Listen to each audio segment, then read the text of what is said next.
ஒவ்வொரு கைப்பிடி சோறு உண்ணும் போதும் விவசாயிகளை நினைத்து பாருங்கள். நீங்கள் உணவை ஒருபோதும் வீணடிக்க மாட்டீர்கள். இதுவரை விளம்பரத்தில் ஈடுபடாத ஒரே தொழில் விவசாயம்தான். ஏனென்றால் விவசாயம் தொழில் அல்ல, எமது உயிர். உணவு அனைவருக்கும் வேண்டும், ஆனால் யாரும் விவசாயம் செய்வதில்லை.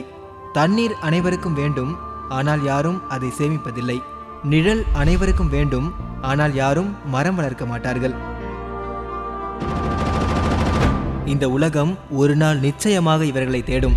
அந்த நேரம் விவசாயம் மட்டுமல்ல, விவசாயமும் எங்கோ தூரத்தில் தொலைந்து போயிருக்கும். சினிமா பார்ப்பவர் எல்லாம் சினிமாவில் நடிக்க ஆசைப்படுவார்கள். ஆனால் சோறு சாப்பிடும் நாமெல்லாம் விவசாயம் செய்ய ஆசைப்படுவதில்லை.